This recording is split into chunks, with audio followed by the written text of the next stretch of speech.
Hi, this is Aaron Azrod, and welcome to the 53rd episode of the Truth Island podcast. In life, we are always told to tell the truth. We are told that the truth will set you free, and that by just speaking our minds and saying what we know to be right and correct, the world will open up to us and applaud our courage.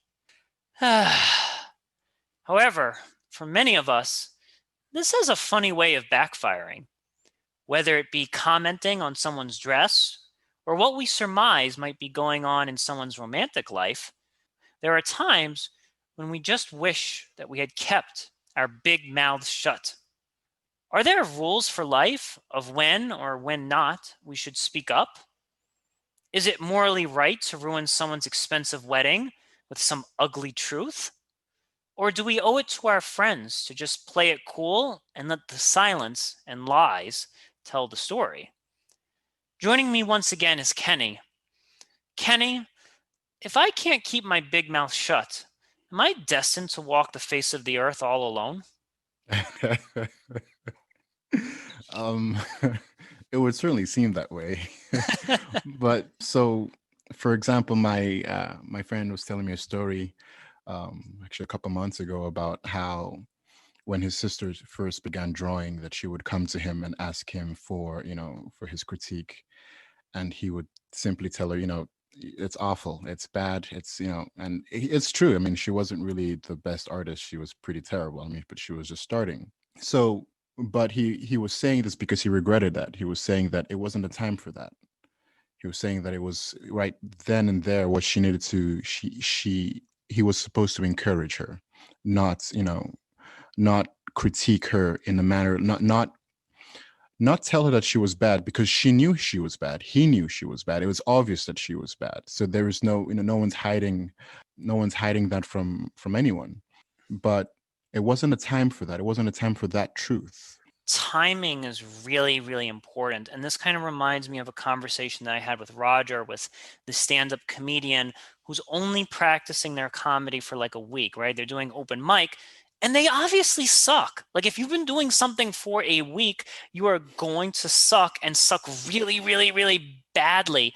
And now, if you're a true blue philosopher, it's like, oh, as the philosopher, it's your obligation to tell that comedian or that artist they suck immediately. And I remember even this one time I was like trying to speak French and somebody said, Aaron, your French really, really, really sucks. Don't even try. And I think the same thing happened with Spanish. And I'm like, well, I'm trying to learn. And it's like, that's not the moment to be a true philosopher. I know that my Spanish is really, really, really bad. I know that my French is really, really, really bad. But at the same time, who knows what could happen in a year or what could happen in 2 years. So sometimes we know something to be true, but it pays to just be silent in that moment. Yeah, I think that silence is often the best answer for things. I mean, the fact that, so if someone says that in order to be a true philosopher, that you must speak the truth all the time, well, Yeah. that person isn't really going to, how you say, first of all, it's going to be very hard for them to live in this world. Yes, Um, yes, it will be. because it's gonna be incredibly painful for them and for the people around them. And because the difference, speaking the truth all the time is not what makes you the philosopher. It's knowing what is true that makes Yes. you the philosopher. And there's a big gap between knowing and speaking, Mm. in that you may know what to say, but wisdom dictates that it's not the right time to say it. If my son asks me, why is the sky blue? Well, I could easily, look it up and find it and tell him, hey, this is why the sky is blue. Sure. But when I'm dealing with my son, I want him to be curious. I want his curiosity to drive him. So I'm not going to tell him the truth about the sky. I'm going to tell him, you go look it up. Mm, You mm. go find it.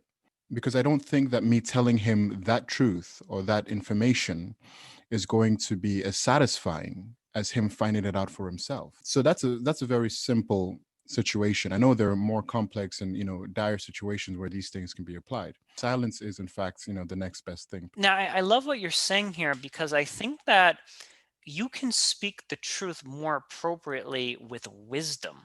So I think wisdom is what tells you, Kenny, like, okay, I'm not going to like just talk about the sky with my son right now, because you have the wisdom to know the value in allowing that to be a giant unknown. So you might be kind of lying, or you might be kind of silent. Like when your son is asking you, why is the sky blue? You could speak truth at that very moment, but you have the wisdom that bestowing this truth right now upon this person is going to perhaps ruin their intellectual curiosity. And it's the same thing with the artist, or the person trying to learn a second language, is that Yeah. you could speak the truth in that moment, but now you're destroying their intellectual curiosity, or you're destroying their passion to continue. And I think that's a really critical distinction. Now, another thing that we could also look at is this idea of, let's say you have somebody who is a comedian or someone who is an artist. What about this idea of like false praise? Like, whoa, that's so cool. Like I totally see you becoming an artist. Like, because I think there's also this other end of the spectrum where you shouldn't be truthful right away, but at the same time you don't want to live in a world of false praise.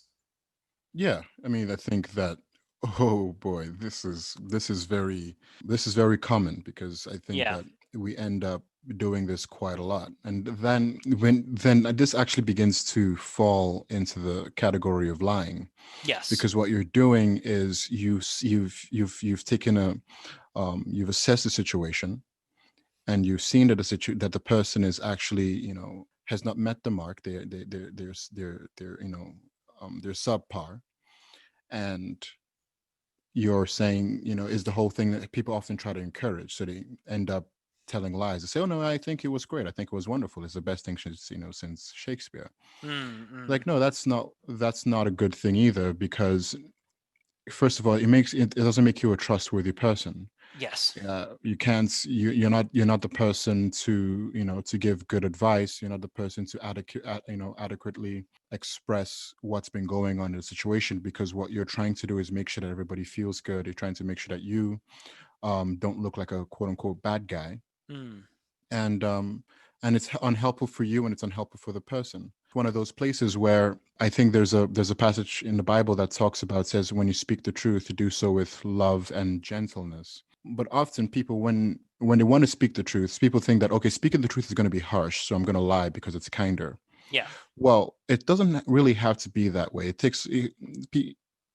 There's a way to learn how to speak the truth with kindness. And so when you have a friend who is, let's just say, invites you to a play he wrote, or was an actor in, and you've watched and you see, my goodness, this guy is horrible, like this is a bad play. Well, and you say, okay, I don't want to tell him that, so I'm going to praise him. Well, that's not a good place to be. So you have to go, okay, so what do I do then? Do I tell him that it was just awful, it was sucky, and he should probably just throw in the Throwing cloth? throwing the No. towel. Throw in the towel, like, no. Well, you can tell him, listen, man, first of all, okay, as I sat there, Hmm. if you had any good things that you could say, any genuine good Genuine, thing, good yes. observations that you made, make sure to say that, because often we're so easy to see the bad observations, Yeah. and we forget the good observations. So you say, okay, here, these are the parts you got right, and these are the parts you didn't. But here's the thing: is that you're just beginning, or whatever it may be, and I'm sure that if you keep practicing, and such and such a thing, you'll be, you'll do fine. But you don't want to give false praise. Now, this is interesting because let's actually use the example you just brought up with, it's your friend's opening night or something like that. Yeah. And it's, you see, I would almost feel, and maybe I'm just weak. I don't know, Kenny, but I feel like in that moment, if they really did their best possible job on the opening night and it really sucked, it would be really, really hard for me to just bring in negative feedback on that specific day and time. Like in that space and time, it would be really difficult. So I might actually commit the sin or the fallacy of being like, hey, yes, I enjoyed it. It was really good, man. And then I would kind of walk away. And I'm wondering, like, because I'm very conflicted about this, because if that person performs that show and then I say too many things that are negative, it's like, well, this is his or her opening night right now, and I'm like, just I'm putting dark thunderclouds and I'm putting shade onto something that you worked tremendously hard Yeah, on. Now, at some point, I do need to give that negative feedback. I'm wondering if that like opening night is even the proper form, and you may have to yeah, like quote unquote lie or kind of enshrine yourself in silence on that particular day, but that yeah. doesn't mean that you're not going to come back to it. So I'm wondering, like, am I right in that, or am I just being weak right now? I should be that guy who's like, no, that kind of that I did not, I fell asleep. No, it just means you're a human being. Yes, right. I think so. I understand that because I felt that pressure too. And here's this is I think there are different situations, and these different there are many different sets of situations that kind of look like that, and I Yeah. kind of try to react, interact with them differently. So there's a friend who says, "Hey, tell me what you think about this," and I know this guy saying, "You don't really want me to tell you what I think about this. You want me to tell you what you think." I think Hmm. you think about this. You want me to praise this, you know what I mean? So you don't really want the truth, you know? Right, right. So it's like, yeah, sure, it's okay. Like, is that if that's what you want to hear, it's fine. He's like, no, I really want to know. It's like, no, you don't really want to know, you know? So there there are people who think they want to know, but they don't really want to know. And Right. then there are others who genuinely simply want to know. And then you're like, yeah, sure, this is what I think about it, you know? So I had this conversation with my wife recently about, she says, when people ask you how you doing, I usually say, not bad. That's my general answer for how are you doing. On a good day, I say not bad. On a bad day, I say not bad. That's the most neutral answer that you can possibly give, right?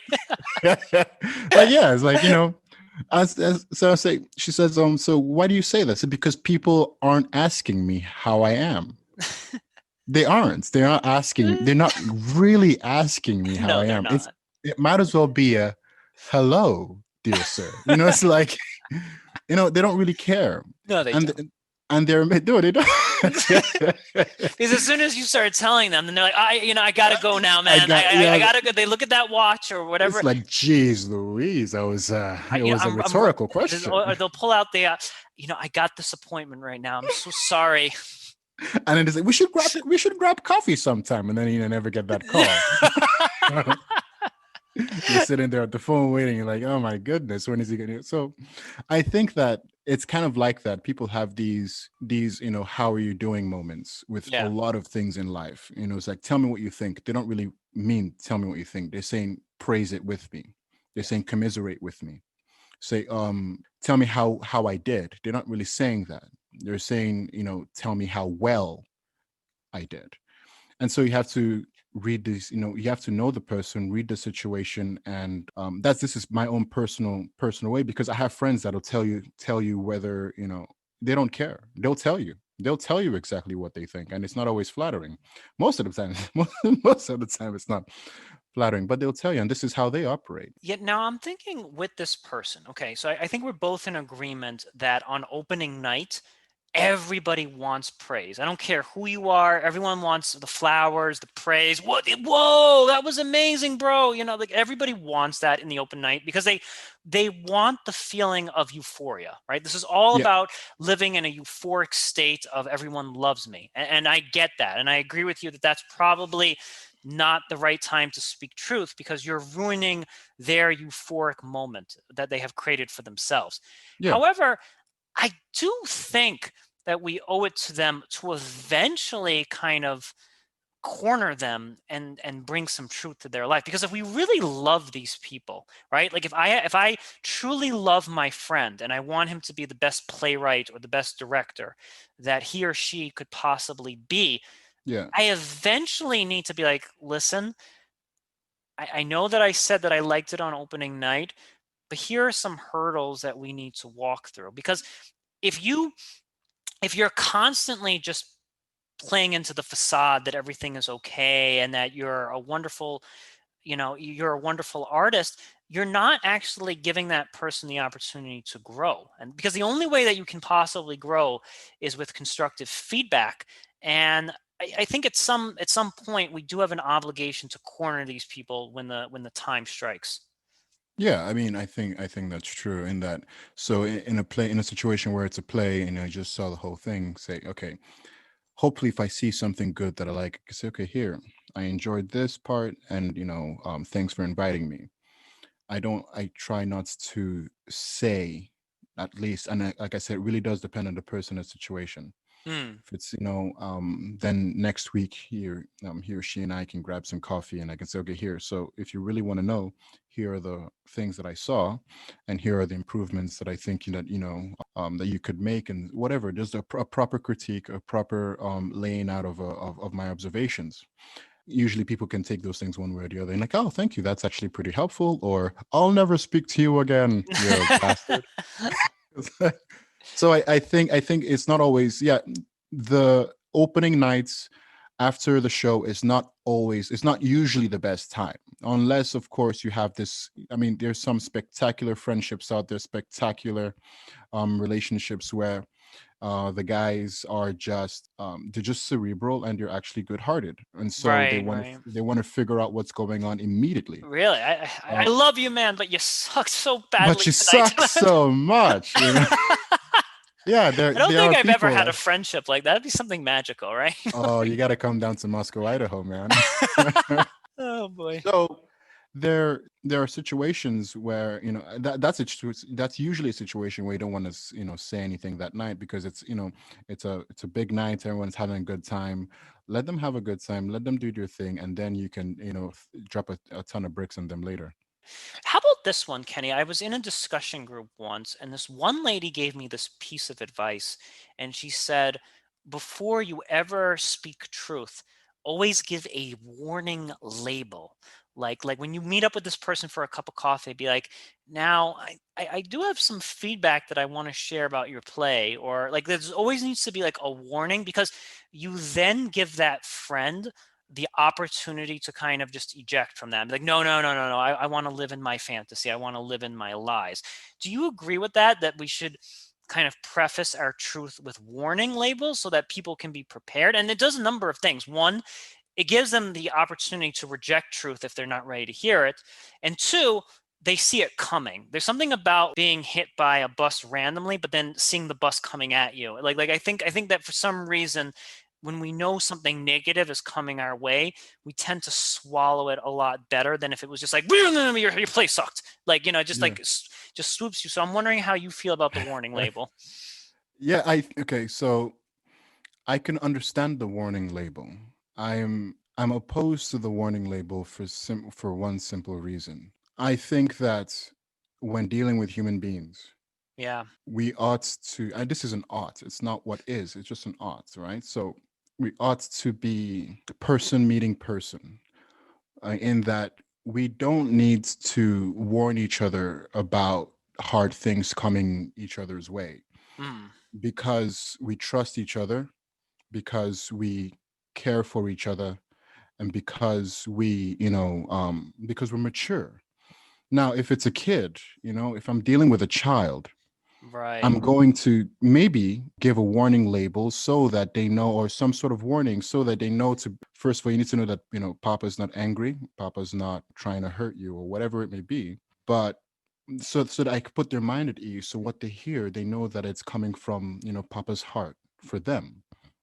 But I'm not dealing with children, I'm dealing with adults. Right. And so I would hope that, and like I said, I'm not opposed to it, but I'm not, I can understand it. I am opposed to it, but I can understand it, because often our society is very feelings conscious. And it's not that feelings are bad, but we've become so obsessed with making sure that everybody feels good that we've abandoned so much of our humanity in the process.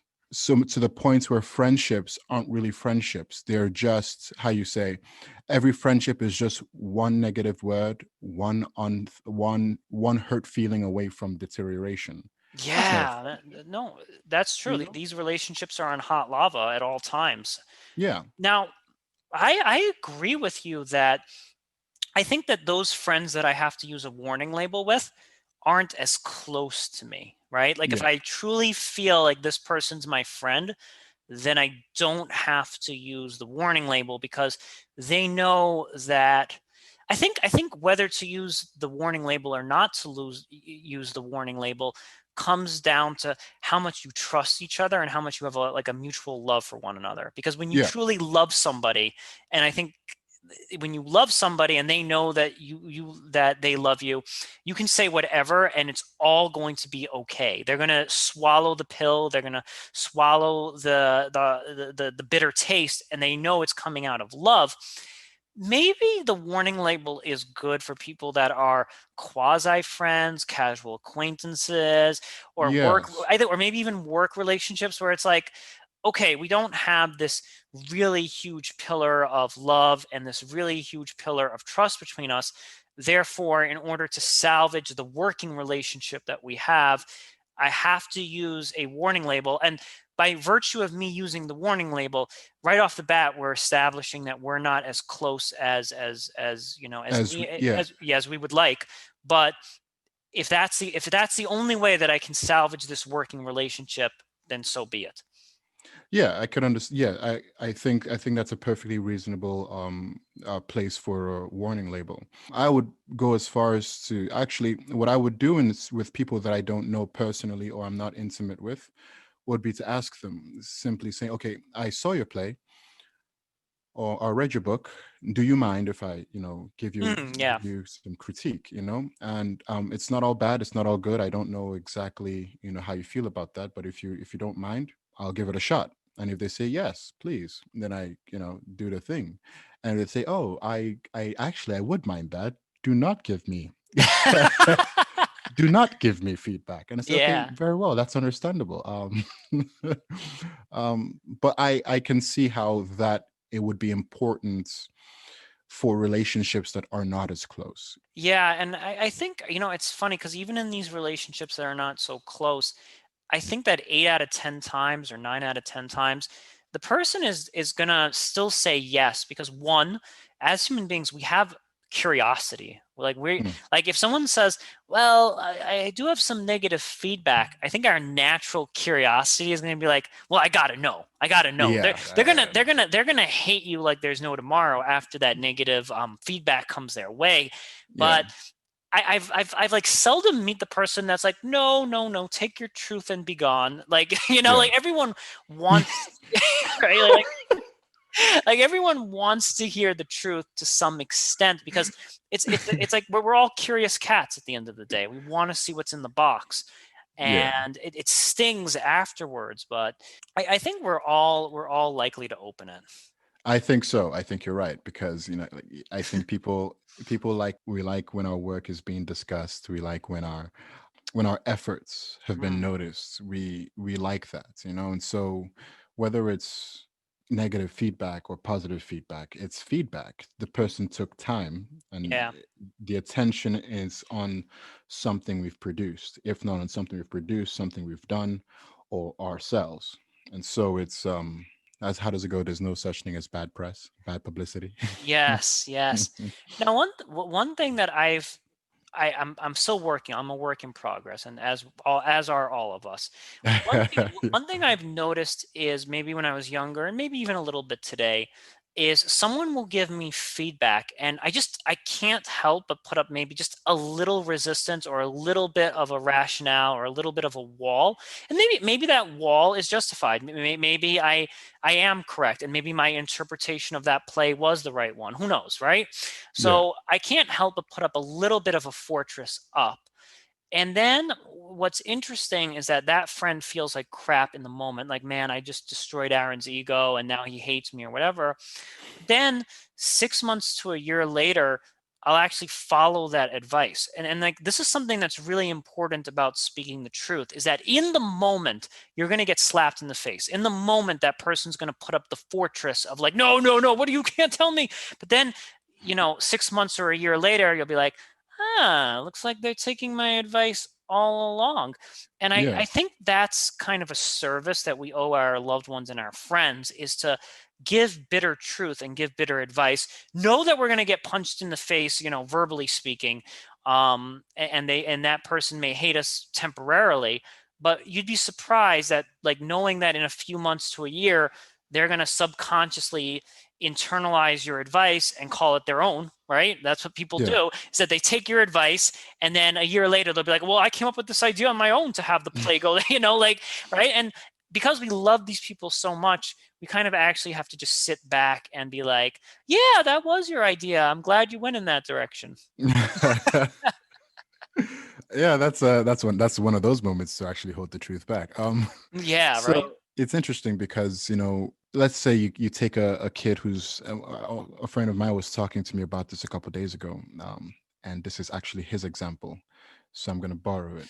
He says you take a kid who's learning to play the guitar, and you bring him before the greats, like Led Zeppelin, whatever, Jimi Hendrix, and he's there.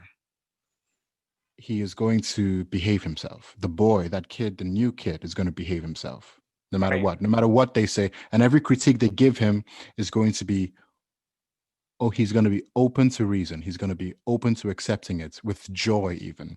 Even if they call him a piece of shit, he's going to be like, yes, sir, I am. You know? Yes, sir, Mr. I'm Hendrix. I'm glad you noticed. you know? And the question is why? Why is that? Why is it that Jimi Hendrix can give the advice, but his father or his sister or his friend can't? Well, it's because he respects Yeah. Hendrix. He respects Hendrix. Ah, Now, yeah. many people we find that many of our relationships don't operate on respect. They operate like a business. So Mm, it's like a mutual transaction.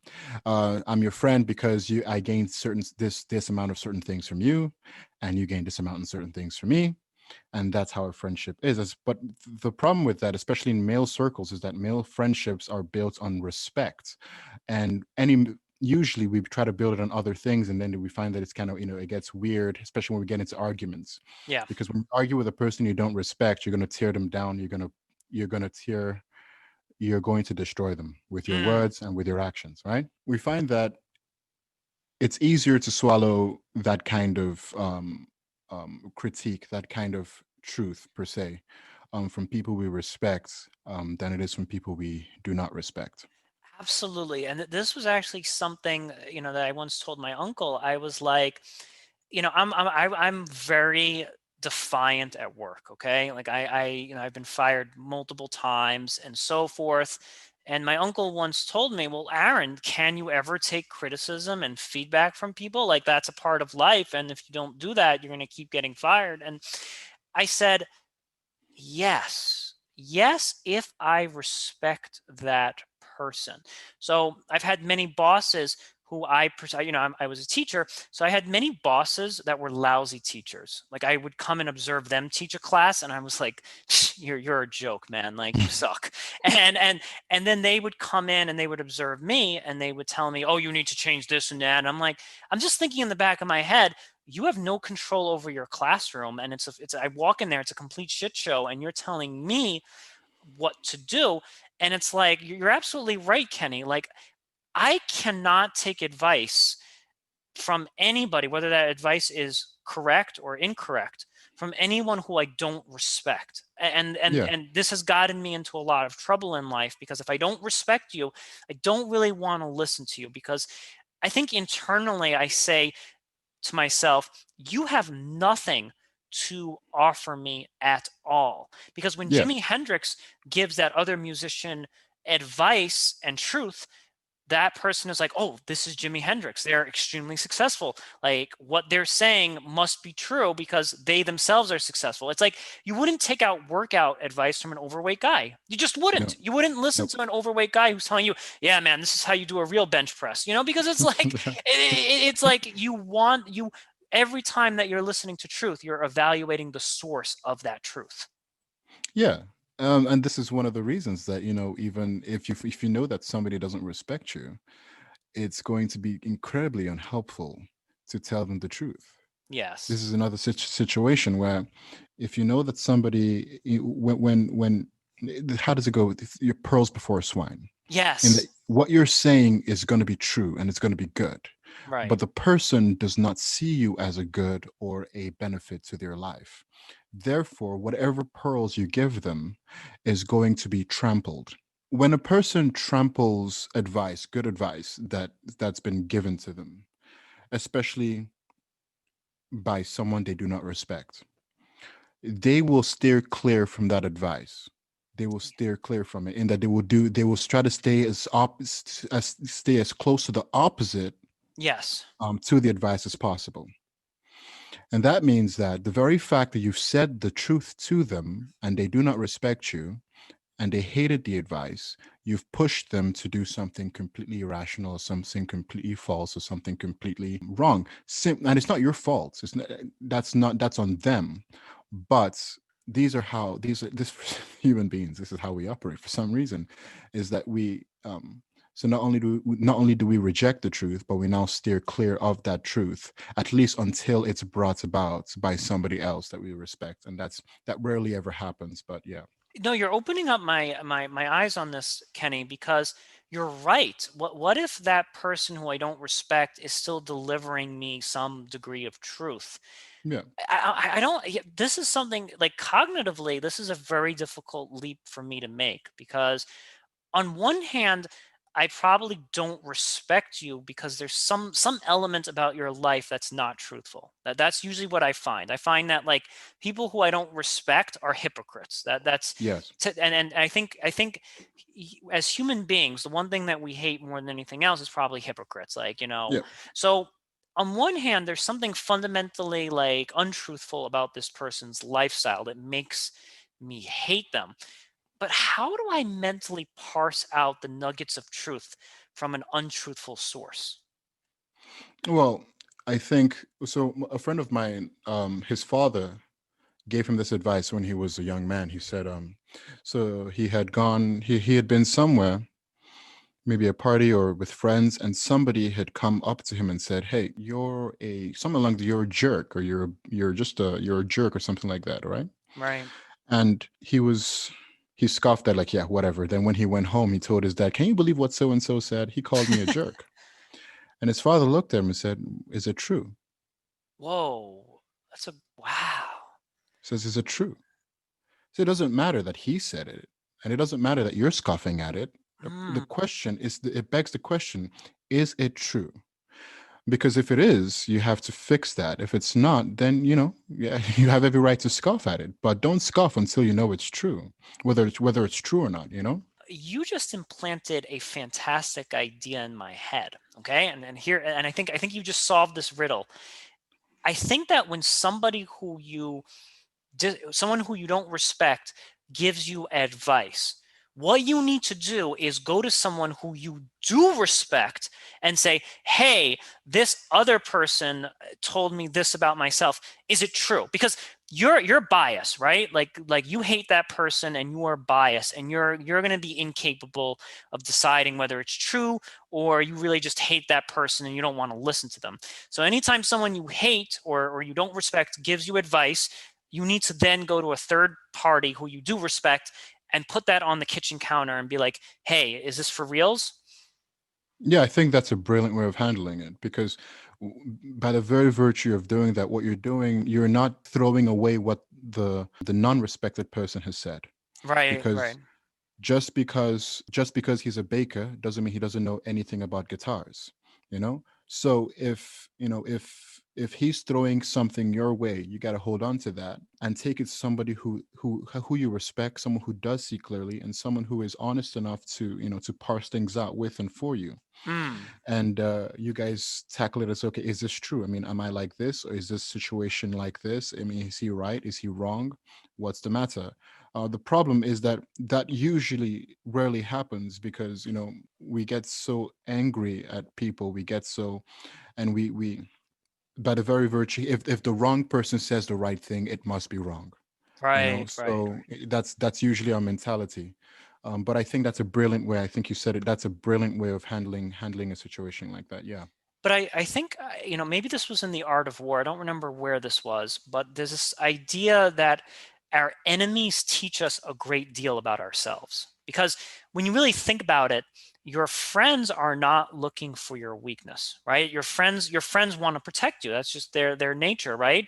Your enemies want to find your weaknesses, and they're really, really, really good at it. They're really good at being super critical at you. So I think in some way, if we see our enemies as teaching us truth about ourselves, like enemies actually have a utility in this world. Like the value of an enemy is that they teach you where your blind spots are so you can work harder to cover them up. And Yeah. so sometimes it's just fake shade, like sometimes it's just fake nonsense going your way.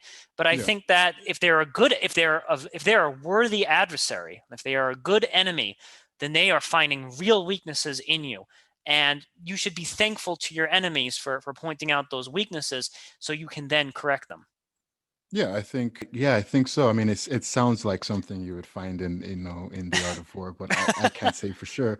But I think that is a pretty wicked observation, in that a worthy enemy, a worthy adversary is capable of teaching you a thing or two about yourself. And you're right, there is that other part about, he could just be slandering you. Yes, that's Um, true. but it's also possible that he is bringing to light things that you never knew about yourself, things that you wouldn't really, you wouldn't have otherwise addressed without his intervention in your life. Yes, and it goes back to that old saying, keep your friends close, but keep your enemies closer, because Yeah. because those enemies might be bringing you a lot of truth, and they might be bringing you a lot of value, and that's it's very interesting that if you are wise enough, you can actually turn all the annoying people and all the people that are trying to get you into very useful commodities, right? It's like you're Yeah. actually taking your antagonist and making him him or her a useful commodity, because you're like, I see. Yeah, I will be mindful of that. Yeah, I mean, this is something that I've been slowly working on here and there, is the philosophy of the lighthearted. In that, and I think that wisdom is everywhere. I do Yes. not believe that there's a single thing in this world that wisdom, how you say, that you cannot gain wisdom from, that you cannot learn from, that doesn't bring you some sort of, depending on how you go about it, a lighthearted a lighthearted disposition. Okay. So, and I learned this years ago when I was sitting at a cafe, and I was looking at the waitress, or the barista. Is it the barista? Is it a female? Yeah, yeah. Is it the barista? Risa And makes coffee, I think, right? Is that yeah, the barista makes coffee. yeah, there you go. So I was looking at the barista, and I believe she was talking with someone, and she said something along the lines. I forget what she said. I wrote it down somewhere, but she said something something to a customer, or I observed something with her interaction with the customer, and I learned something about human nature. And here I was sitting at a coffee shop, not at a university, not at some discussion group, not in a church, not in just nothing. I was at a coffee shop, for goodness sakes. Yeah. And I realized wisdom is everywhere. I mean, in that, we can learn a lot about life, a lot about ourselves, about a lot about humanity, simply by the way we go about it. And I think our enemies, people who hate us, people who despise us, people who slander us, whatever that may be, even hard situations, there is always something to learn from it. Absolutely, absolutely. Wisdom can be found under every stone and under every rock, I think I once heard.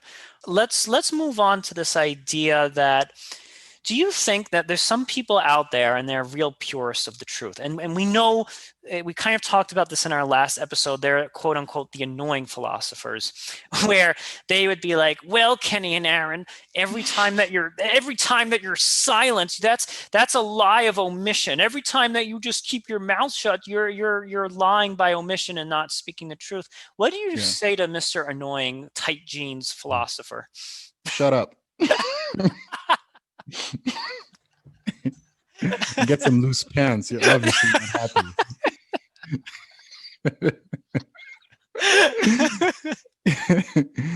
All right. No, I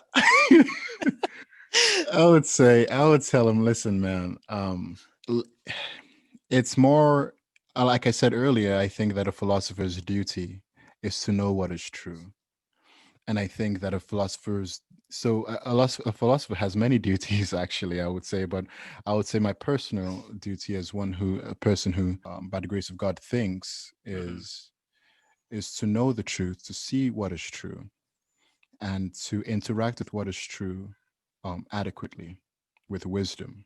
So I think that a person who is silent for the sake of wisdom is not lying. A person silence is not, excuse me, silence is not lying, because is it that silence the question now is it simply that silence is lying, or silence when you know what is true is lying?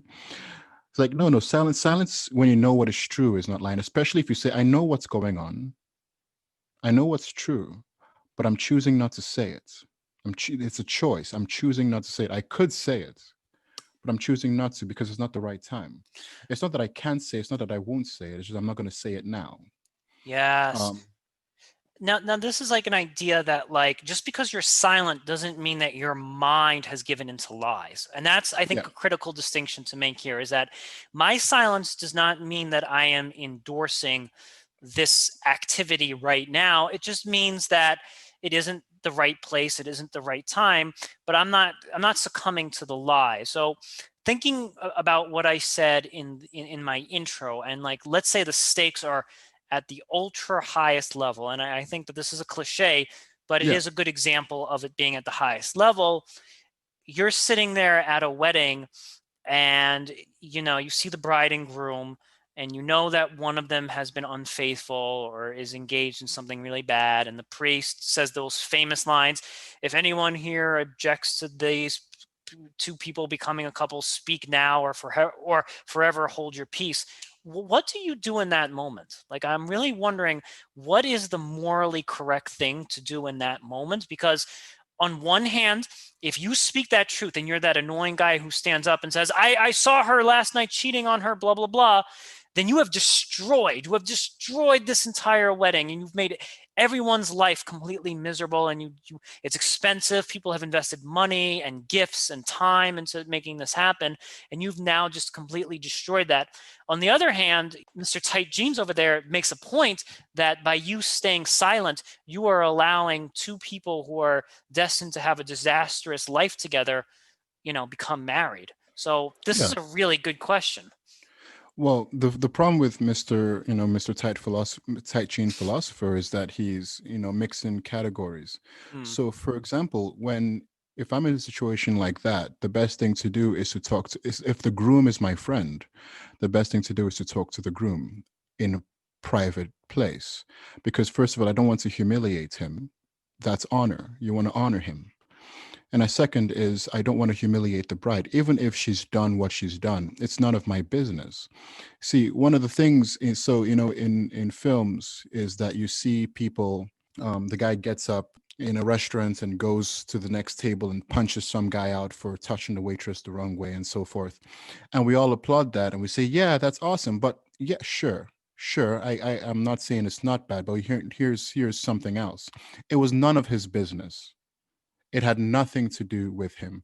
Now, I'm not saying that he shouldn't have defended her, but I want the reality to be known that it was really none of his business. We have these very, grandiose, heroic ideas of what to do in situations like this and how to, Lone Ranger riding in and shooting up and saving the day. But there are a lot of situations like these. There are many more categories to deal with. There's honor to deal with. There's mercy, there's wisdom, there's discretion. You have to know you have to know what you're trying to accomplish now, because if you get up immediately and say, hey, I think the bride is whoring herself around and she should not be allowed to marry my friend here, without letting your friend know first of all, that's kind of messed up. He should have known first. You know what I mean? And if he knows and he still wants to marry her, then what's that to you? You know what I mean? What does that have to do with you? I think that's Um, a remarkably good compromise, Kenny, that, and I think, look, let's just say you don't even have time to tell your friend before the wedding, right? Because you don't get a chance to. I mean, but that's kind of BS because with cell phones and all this other stuff, like you could Yeah, probably get a hold of them and be you like, can hey, get a hold of them. yeah, you can get a hold of them. And if you So can't, divorce papers are pretty cheap. annulment, you can actually get your whole thing annulled right then and there. I mean, there's still the cost of the wedding that's non-refundable, but nonetheless, whether it's a little before or a little after, you can get a hold of that friend. And I like what you said here about maintaining honor, right? Like you have to when every time that you speak truth, it's not to humiliate somebody and bring dishonor upon them. It's to it's to allow them to preserve their honor and their status, because in a wedding is a huge status thing, right? And Yeah. if you're the one that just speaks out in that church or whatever and says, hey, your wife is cheating on you and all this other stuff, you've now brought disgrace, dishonor. People are now going to think that the groom is extremely dumb, like, oh man, you didn't see that, your wife was cheating on you, I don't trust you anymore, you're dull, like you don't see what's going on. So there's Yeah. so many other variables that go into this. And ultimately, I think me and you are in agreement that if that friend just stays silent forever, that is definitely a sin of of silence or sin of omission, because like that person's just saying silent forever. But they do have to be mindful of when it is that they are saving their friend's life by telling the truth. Yeah, I mean, and there's situations where you do good things anonymously. You don't want anybody to know it was you. It's you who did it, but if you keep silent, are you lying? Mm, I mean, then we have to ask the question of, okay, what's the line then? I mean, when Darcy helps Elizabeth out in Pride and Prejudice secretly, I mean, and he keeps it to himself all this time. I mean, it's pretty honorable. We look at Darcy and we say, what a guy, you know what I mean? yeah. So I actually think that honor, if there was a hierarchy of these ideas, I would say that honor surpasses truth by one or two steps, because an honorable man is always a truthful man, but a truthful man is not always an honorable man. This Um, the, that the, I have to actually think about what you just said, because man, it's tough. Is I think that like my boys Plato and Socrates would be like, no, no, no, no, truth is above honor. So I don't actually have the answer, because you're speaking a lot of wisdom. I actually have to think about that very, very, very deeply. If it, no, no, because like this, what you're saying is true on one hand. I'm wondering, I'm wondering like if this is stretched out over the long term, because like, for example, let's say you have like a CEO, or you have somebody who has a very honorable position.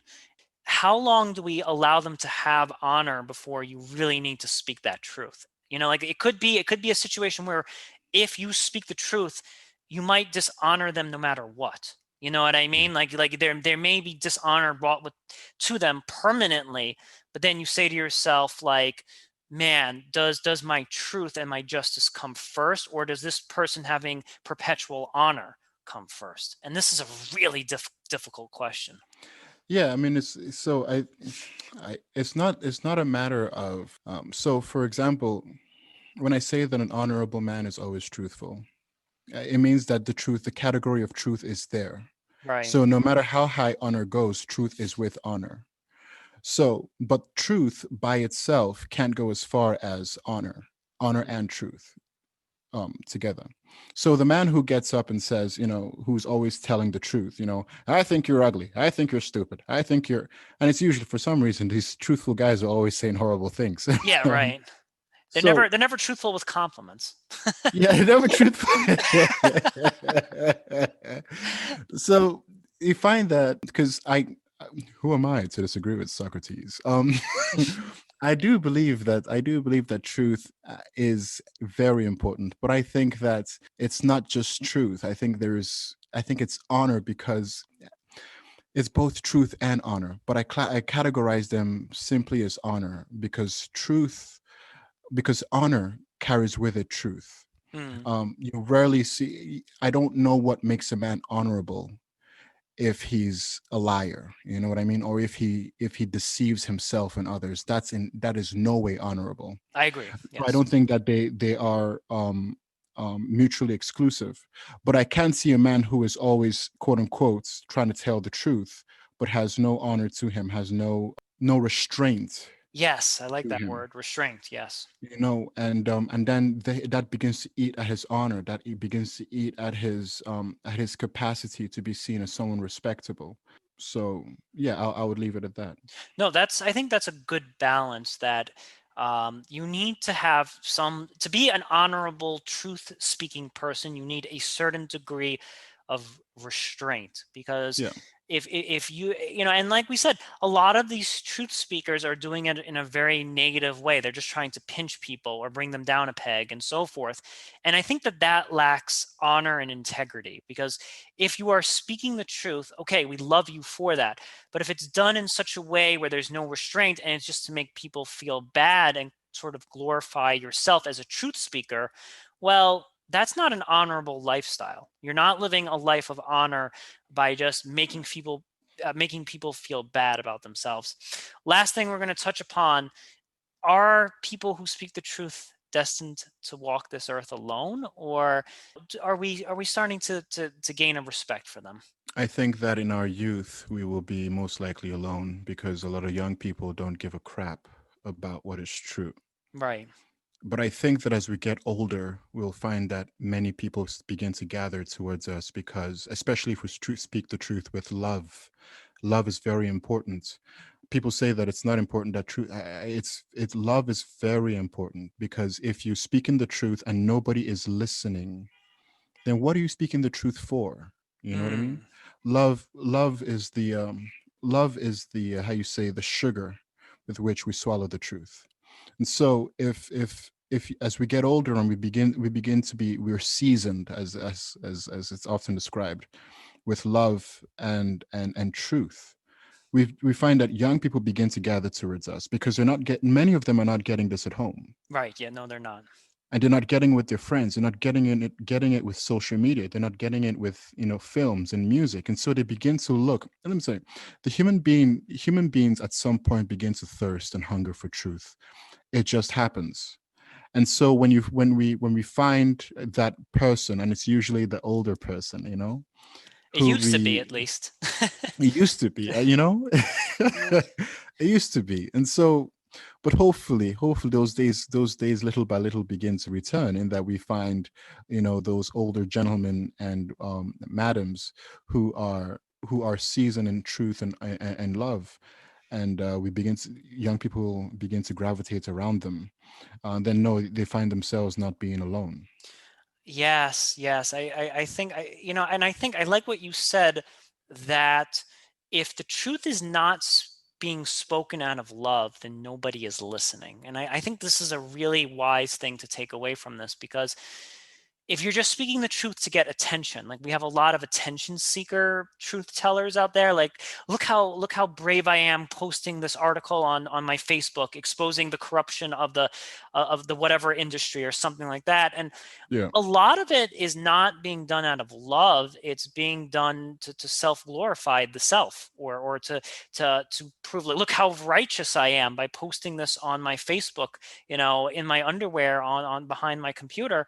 Yeah. And that is not truth out of love, because truth out of love, instead of posting this, like, if you really cared about fixing the problem, instead of sending this stupid article on your Facebook, it would actually be like maybe finding that person in particular and sending them a private email being like, hey, I'm not sure if you're aware of what's going on in your company, or hey, I'm not sure you're aware of what's going on here, but I noticed that blah, blah, blah is happening.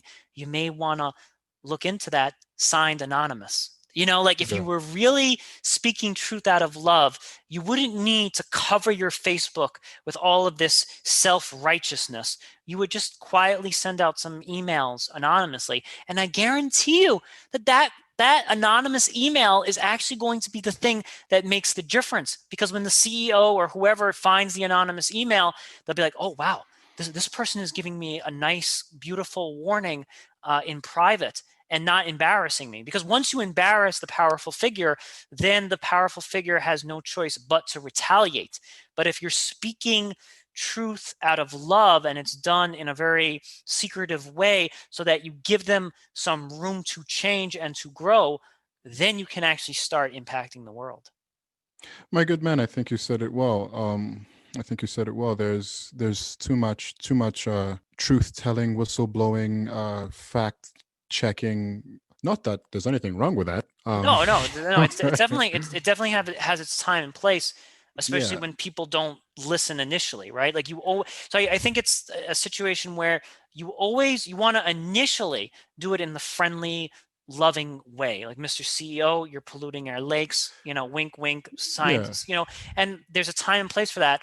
But then there's also a time and place where that person is clearly not listening, and the truth just, like, you have to say, screw this CEO's honor at this point. You were trying to be nice and trying to preserve their honor out of love, and then there does come another point where it's like, well, unfortunately, my good man, I can't save your honor at this point. I do have to go public with this information. yeah. I mean, that makes perfect sense. It's just yeah, so a lot of people, a lot of young people in our generation don't even begin there. Yeah. It starts with the knife to the throats, and and they wonder why they're not getting any positive responses. I mean, one of the things that I find is that as a foreigner looking into the United States of America, and I love this country, by the way. Hopefully, working on becoming a citizen. But looking in it as a foreigner towards this country is that I find that there is very little respect for anybody. Nobody respects anybody. Nobody cares for anybody, really. I mean, it's very incredible. And so you find that everything's a knife fight, you Yes, know? it is. It is. Everything's, I mean, even friends on Facebook are at each other's throats over something as um silly as iPhone versus Android. I've seen. No, I am not kidding you, my friend. I've seen knife fights over something as trivial as that because one person thought that their truth about how many gigabytes or whatever this phone could hold, or the quality of the camera or something like that, and I'm like, is this really, like, is this truth? Is the number of pixels in your camera worth dishonoring somebody? Yeah, that's the thing, and respect goes a long way. You may never change somebody's mind, but you can win the person. And so that's a very interesting thing, very, very different thing. You may Yes, never change their mind, but you can win them to your side. I love In that. that you make friends for yourself, Yes. and I find that I've never been in an argument with anybody and have them say, you know what, Kenny, you're absolutely right, and I'm changing my ideas and my position on this. That's never happened. That doesn't happen. And it could be that I'm just not a good debater, No, no, but no. It's not that. it just It's it not just that, my doesn't friend. happen. It's not that. People are won. I mean, people are won by not by intellectual arguments, and not by right arguments, not even right sounding arguments. People are won by love and kindness and generosity. People are won by, he says, make friends for yourself through means of unrighteous mammon. We forget that, if we really want to change this world, it's actually loving those people that we absolutely disagree with. Mm, It's winning them to our side through kindness. It's respect. It's having them over for dinner, and being a human being, smoking a cigar with them, having a glass of scotch with them, find out what their interests are, laugh with them, talk about their children. You know what I mean? Like, it's not always about war. It's not about war. I mean, there's a time for war, but it's not about that in the beginning. It's much different and much simpler. absolutely, Kenny. Thank you so much for being on the show today. Oh, my good man. Thank you so much for having me. This concludes the 53rd episode of the Truth Island podcast. I'm Aaron Azrod.